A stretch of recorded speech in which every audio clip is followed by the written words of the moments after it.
And what it is we got a loaded last topic here that I got to give the credits to Zach for thinking about, because I wasn't even viewing it this way until he broke it down to me.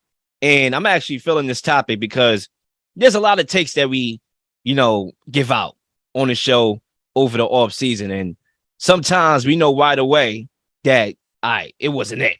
And we overreact to a game. It happens, right? And I like this take because our minds are going to change, right? And Claire, I know for me it has for some teams. So, Zach, let's break it down right now. Which takes are you buying and selling from the preseason after the first week of action in the NFL? You can start us off. Yeah, well, I agree, man. This was a great topic. I'm really excited about it. And I think it's especially good to do it after week one because, week one is the week of overreactions. If your team loses, if they don't perform well, you're going to panic. You're thinking you're going to go 0-17. You're asking what went wrong. But if your team played well, you're thinking, wow, like maybe we're better than I thought. Maybe we can make a deep run. So I'll start it off. I have a take that from the preseason that I'm buying. I'm putting a lot of stock in. And honestly, I'm saying it first because there aren't many takes I feel better about right now. And I've said it a lot through the offseason. And the Cardinals. This team is awful. Cliff Kingsbury has never been a good coach. Yeah, he had a moment last year where they started off hot. They had a huge lead on everyone else in the NFC. They started 7-0, but still they find a way to blow the NFC West the last week of the season. They lose to Seattle, the same Seahawks team that missed the playoffs.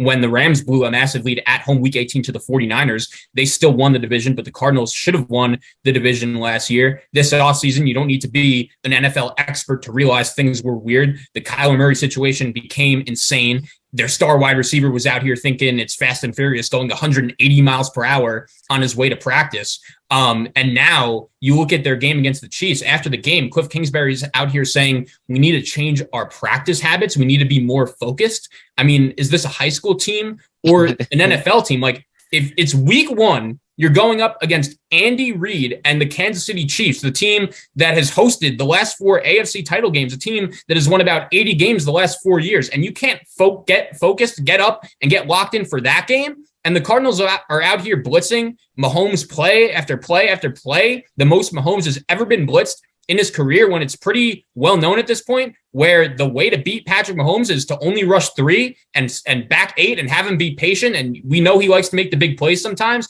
And the Cardinals just go completely opposite of that game script. And honestly, the final score, 44-21, it wasn't even that close. J.J. Watt, we know he's a very important part of the Cardinals leadership, but he's always hurt. I've said it for a while. I'm out on the organization. I'm out on all of their core guys. I'm out on their quarterback. I'm out on their coach. And I wasn't surprised in the least that the game, I expected the Chiefs to win big, but I mean, that was just an ass kicking. Like, the game never felt close. And that's one take I'm buying times a million, that I'm out on the Arizona Cardinals. It's crazy because there is no leadership on that team. And the one guy that you can classify as a leader is always hurt in J.J. Watt. So it's like they're a very immature team. Just wait till the next Call of Duty come out. It's going to be even worse. So my sell and my buy is going to connect here. So I might as well just spit both of them out. I'm going to start off with the sell. There's a take that I made that was a very, very hot take, a very, very bold take. And now after week one, I got to sell it. And that's the Lions will make the playoffs. Ladies and gents, they're not ready. They're just not ready. I still believe in this team and its future. I said before, 3 to 5 years. I should have stuck to that 3 to 5 year span. They're building something there very special that is going to be reminiscing of the Golden State Warriors in the NBA. Like, they're going to be that good. I'm not sure how dominant. I'm not sure it's going to be as dominant as the Warriors in the NBA. But as far as just winning the division on a consistent basis, I can see this team doing that. Not this year, though. And partly in due to Jared Goff is the reasons why I'm backing out of this. When you look at the game and his career, it's been very inconsistent. Jared Goff is a guy that sometimes can win you a football game, but he's definitely a guy that can lose you a lot of football games. And we all know his limitations. Him pushing the ball down the field, him not liking pressure in his face. Claire, the Eagles got a good defense. And when you look at the game, 56.8% of his passes he completed. It's like, all right, a pick 6, that was a terrible pass. You need yourself a quarterback to win in this league, and the Lions are going to have to make a decision after the season on whether or not they want to chase that quarterback. My only fear with this Lions team is that they're going to win a lot more games than they're supposed to in order to make that decision of who they want to be their quarterback a little bit easier. And that's my thing. I have them winning 8 games. I'm not sure where that's going to put them in a position, or if that's going to put them in a position to get their guy. But I do think it's going to put them in position to next year somehow with somebody try to go over the top and make the playoffs. So I'm a year too early. I'm going to sell that take. I'm going to buy the Vikings. I'm going to stay in the division. I'm going to buy the Vikings to win a division. And that's not something that I bought on to earlier. I had the Packers winning the division. But Kevin O'Connell, watching him coach, seeing his vision, I see his vision. It's put up points on the scoreboard because that's ultimately how you win. It's putting up more points than your opponent in theoretical terms. That's how you win the game. And what he's doing to accomplish that is where we uncover some of the X's and O's. You know, what he's doing with Justin Jefferson, right? He's making Justin Jefferson the Cooper Cup. And the way how he's doing that is motioning him, finding ways to get him open, whether it's lining him up at the slot. And as a cornerback, Jair Alexander had to figure this the hard way. You're going to have to commit to that. Now, Claire is no shots at Alexander. I believe it was a coaching thing where they switched different guys they had about 5 guys who guarded Justin Jefferson in that game. And that's just how it's going to have to be. So if you don't have good defenders and you're tripping off this one good quarterback, he's going to have to take on a task on following Justin Jefferson everywhere he goes. And we all know that's the engine that makes this offense hum. And Kirk Cousins is a guy that's not dumb. Like, yeah, he'll have his, damn it, you Kirk, damn it, you captain. But I believe this year he's going to be in that MVP discussion. I do believe that this team is firing on all cylinders. And it was a great sign that right out the gate, new philosophy, new system. Defensively, same thing. No philosophy. The defense look good. So, yeah, I'm going with the Vikings to win the division. That's my sell, the Lions, and that's my buy, the Vikings. Yeah, so with the Vikings, the thing that I found really interesting about that game, and really my thing on them going into the season was, I think in general, getting rid of Mike Zimmer was a good thing. They needed a new voice. And it's interesting that they brought in an offensive mind because their offense wasn't really the problem last year. Cousins and Jefferson and Cook, they were scoring points. They just couldn't defend anyone. And on Sunday, watching that game, every time I looked, Aaron Rodgers was just getting peppered and peppered and peppered. It was impressive. And if he gets that defense going, then yeah, the Vikings are definitely going to be a factor. I'm curious to see how they do this week because they play in a big game. They have Monday Night Football at the Eagles this week. And we saw what A.J. Brown did to the Lions. You mentioned them. And if Kirk Cousins could go into Philadelphia on Monday Night Football, and we know the deal with Kirk Cousins in prime time, that's not the guy you want on your side. So if the Vikings go into Philadelphia and win on Monday night, I'm all in. And their performance was very impressive. We saw this happen to the Packers last year, getting blown out week 1, and eventually they get it turned around. I think that will happen. I'm holding serve on the NFC North now. I still think the Packers win it, but it's definitely a 50-50. It's tough. I can make a case for either side, and I'm very curious to see what the Vikings do in Philadelphia next week on Monday Night Football. Lil, it's funny because you had a couple buy sells in the NFC North. I'll stay in that division. And I'll say this is going to be a sell for me. I was pretty down on the Bears going into the season. I thought they'd be among the worst teams in the league. I wasn't a big fan of the Matt Eberflus hire at coach, just considering they have a young quarterback and he's a defensive guy. And we mentioned it earlier when we were getting into the 49ers. The field was terrible. It didn't stop raining. But both teams played on these surfaces, and Matt Eberflus just took it to Kyle Shanahan. It wasn't close in the coaching matchup, and the difference was Justin Fields, he just made a couple really nice plays, had one touchdown to Pettis where he was just scrambling around, made a really nice throw across his body. It was legit. They started the game down 10-0, but then outscored the 49ers 19-0 in the second half, and I thought there was a good chance the 49ers would win this game, kind of like the Texans did to the Jags last year in Urban Meyer's first game, or Sam Darnold and the Jets going into Detroit, Matt Patricia's first game as a rookie and beating him, kind of one of those situations where immediately that this isn't going to work. And I just thought the vibe wasn't very good around the Bears, but it was a matter of fact, the opposite. Like they're doing the slip and slides after the game. Props to Matt Eberflus on his first career victory. And I'm not completely changing my opinion on the Bears. Like I'm not saying they're a playoff team. I still don't think they're going to win a ton of games. But all of a sudden, I'm kind of intrigued to watch Justin Fields on Sunday Night Football this week at Lambeau Field go up against the Packers. And historically, these last few games have been ugly every time Rodgers played the Bears. And I say this, like, one of the reasons why I love the NFL and just sports so much is a black and white league. You either win or you lose, and you're going to get judged on that no matter what happens leading up to that point. And Matt Eberflus wins his first game over Kyle Shanahan. The difference in the game was Fields. Even though he only completed 8 passes, he made them count, made some explosive plays. And I was just really impressed with the vibe and the atmosphere and the whole feeling around the Chicago Bears. I think they're going to be a little bit better than I expected. So I'll sell that take that the Bears are going to be among the worst teams in the league. There's a take that I threw out there that I'm going to continue to buy after this week 1. And that is that Saquon Barkley is going to be a 1,500 plus runner of the football and rushing yards, and he's probably going to top his rookie season. Now, I'm going to rewind a little bit before I actually go full throttle with that take. I want to respond to your Bears take. I'm not sure how good the Bears is going to be.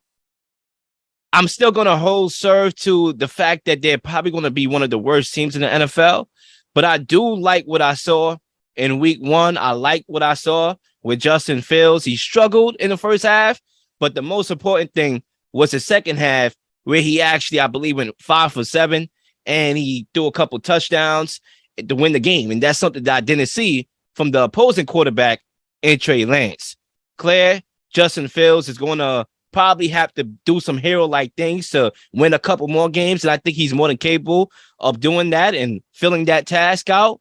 And Matt Eberflus, it was a good game. And I have to see more from him as a coach to learn and see how he's going to attack situations. Claire, he didn't have to deal with what Nathaniel Hackett had to deal with and failed at it tremendously, which was a situational, situation because, the game got blew open a little bit later on in the fourth quarter. I want to see those intangible things a little bit when it arrives, and I'm pretty sure it would arrive because I don't see the Bears blowing out anybody. I see the Bears losing a lot of games in blowout fashion, but I see a couple games where they might sneak up on a team like the 49ers and beat a good team. So in that situation, if the game is close, I would like to see that intangible thing from Matt Eberflus. Other than that, maybe not as bad as I thought, but still bad, if that makes sense. But let me move on to Saquon Barkley here. And my prediction of him eclipsing 1,500 yards, I still believe that. And week 1 has done nothing to upset me from making that prediction. You see, one of the reasons why, and it was evident, why I picked Saquon Barkley to have that bounce back year is because of Brian Daboll, who's bringing a very optimistic feel to this Giants team in ways that Robert Saleh is not doing so far. And Claire, he's having his battles with the media. Another hot take in between this hot take, he's probably about to be done. Like, Robert Saleh is about to be done, and I know that's coming right out the gate. The reason why I say so is because you hear his tone and him going on sports talk shows and press conferences. I'm not worried about what the media said. Yeah, you worry. They got you. The New York media got you. When you start coming from a defensive standpoint with your press conferences, they got to you. And you know how the media get. They'll run you out of town as quickly than you came into town. And so I'm worried about the Jets. I'm not going to lie. One team I'm not worried about right now in the future is the Giants. And that's because of Coach Brian Daboll. And what he's going to do for Saquon Barkley is we all know he likes to spread you out. So by spreading you out, there's going to be a lot of one-on-one situations with Saquon and a defender. And we all know he's not a Derrick Henry type of running back where he just plow you down, just inside, just wear you down till he break you. No, he likes to get out in space and use that explosiveness from side to sideline to kind of, hurdle you and make some explosive plays. And that's what he did. He had a 30-plus yard run. He also had, I believe, 100 plus yards on the afternoon, 164 to be exact, and a touchdown. He's going to do his thing, and I'm glad to see Saquon Barkley. And by the Giants having Saquon Barkley being back and having Brian Daboll, those two things are going to make the Giants a very sneaky team in that NFC East, although I think there's some other teams in that division that look pretty good as well. Yeah, I think with Barkley, it was interesting. The Titans were dominating that game early, and he had that one 67-yard run, I believe, that changed the whole game, and along with the 31 that you mentioned. But yeah, he looked really good. And with Barkley, he's one of my favorite college players of all time. He was elite at Penn State. He has that unique combination of he could truck guys over, but he also has very good speed. And his rookie season in the NFL was great, but unfortunately, he's been banged up a couple of times. And it's hard if you're a Giant fan not to be really excited about Brian Dable and his aggressiveness. Daniel Jones had a couple nice plays as well. I think they utilized his athleticism pretty well, and good for the Giants going into Tennessee and getting a big victory. And Barkley, he's playing for a contract too, so he looks dialed in. He looks pretty good. And yeah, I think he's going to have a big year as well. I'll give you another take, Will, that I'm selling, and I'm curious for your opinion on this one. I say over and over and over, and I think a lot of other people do. It's the consensus opinion that the Colts are a well-run organization. And I think in theory they are. They have a lot of talented players. They feel organized. There's talent at every position, but something is just always off. I get Frank Reich historically has been bad early. This team hasn't won a week one game in about 8 or 9 years, but you're playing the Texans as a touchdown favorite and you're getting your ass kicked early. I like Chris Ballard. All of these players on the team that he's drafted have or picked up on waivers or signed in free agency. There are a ton of Pro Bowlers. I think I might be out on Frank Reich, but Ballard is the one in charge. He has all the juice. He's making the important decisions. Apparently last year also, Jim Irsay, their owner, we know he wanted Carson Wentz gone, but he apparently also wanted Frank Reich gone, but Chris Ballard had to convince him not to. And Frank sometimes just automatically gets put into the conversation with guys like McVay and Shanahan among like some of the top offensive minds in the league. And right now, like, I just don't know if the guy's any good. I get he was dealt a bad hand with Andrew Luck retiring, but they decided to move on from Carson Wentz, who statistically last year had a really solid season, and he looked better than Matt Ryan on Sunday. There's no excuse for the Colts not to win the AFC South, but after what we saw on Sunday, I don't know. But you look at the rest of the division, it's like, do you know if they're that good either? I don't know if I'm out on Frank Reich, but I just have some serious red flags. And it's not because of this one game. Like last year, this team blew their season in the playoffs. Their playoffs basically started early. All they had to do was either beat the Raiders or the Jags. They couldn't win either one of those games. And just the way their season ended last year, you have been bad week one, and you're just getting abused by the Texans early. And I know they almost won, but the Colts had 517 yards of offense, but Matt Ryan fumbles a perfect snap. Alec Pierce, their second round pick at wide receiver, drops a walking touchdown. They miss a field goal. Matt Ryan throws an interception. The Texans only have about 300 yards of offense, and the Colts won the time of possession battle by over 9 minutes. Like, how did the Colts lose this game to the Texans? I don't know. And I picked the Colts to win the AFC South, and I guess I still think they do, but I'm definitely not as confident now. And that's not even based on anything any other team did. It's solely based on their performance and the fact that they really should have lost to the Houston Texans. Yeah, I mean, I'm not high on them as I was too. I picked them like you. They win a division, and, I felt confident. But now I don't feel that same way.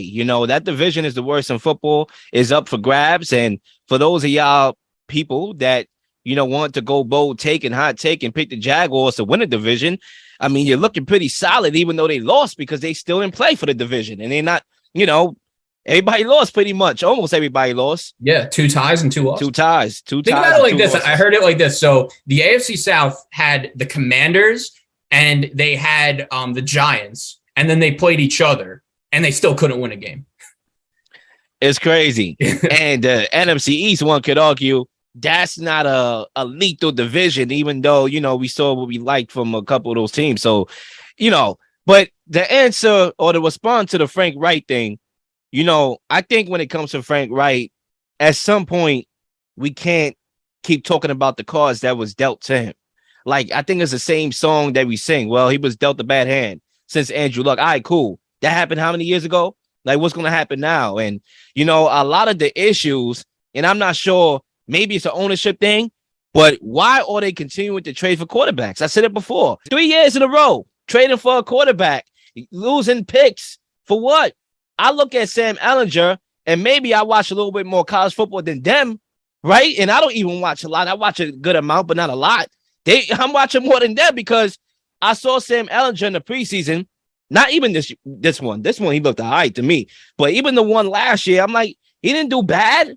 So it's like you have a young quarterback, and Sam Ellinger, who I thought did some good things, especially this year. Why not roll with the kid? If you have a good team, which he has, defensively, offensively, running backs, decent wide receivers, good defense, then you should be able to, ride with the tough times with him and allow him to grow until you're able to perhaps trade for, not even trade, I'm tired of trading, but perhaps try to just grow with him, right? Like, why are we doing this? For what reason? It's like the Colts are stuck because they always going to be too good to not bottom out and get their quarterback. But they're going to be in a position where they're going to have to reshuffle quarterbacks every single year. I'm not sure if it's a Carson Wentz issue before or a Frank Wright issue now, but I just know they're stuck.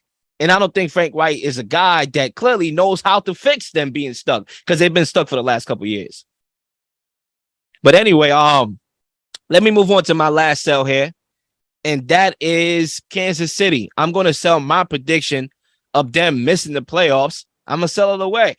They impressed me week 1, and I think a lot of it has to do with them playing in the preseason. A lot of teams look sloppy in week 1, and I think a lot of that has to do with them not playing the preseason. Everybody's punting the preseason away and, taking on that Sean McVay role of benching starters. And now you have hamstring injuries, a lot of Broncos looked pretty good last night because of it, right? Yeah, the Broncos, they look sloppy because of it. And now the Chiefs, they played their starters, Mahomes, and they came into the season firing. Look, they look good, man. They put up a lot of points. Mahomes, 5 touchdowns, 334 yards with 3 minutes left in the third quarter. They're going to be fine. They're still dangerous without Tyreek Hill. And that's because of this do it by committee mentality or philosophy they have now, where it's Juju Day, it's Mikael Hardman Day, it's McKinnon Day, it's Clyde Edwards-Helaire scoring 2 touchdowns in the game day, right? It's a lot of guys. Travis Kelce, 151 yards. It's his day every day, but somebody's going to help him out along the way. So they have the pieces to come and make the playoffs. I think they make the playoffs. I'm still going to hold serve with my Chargers pick to win a division because they impressed me as equally because of that defense and what Khalil Mack brought to that team. And they won a game with their defense, for crying out loud. Congratulations. They won a game with their defense, and that's why I'm going to remain served. But I am going to push the Chiefs up, and I do have them making the playoffs. And another part of that equation was how the Raiders look. Derek Carr was sloppy. Normally with Derek Carr, I could say that he's been careful. He's not a guy that will put the ball in harm's way. He did in this game, 3 interceptions. He was forcing it.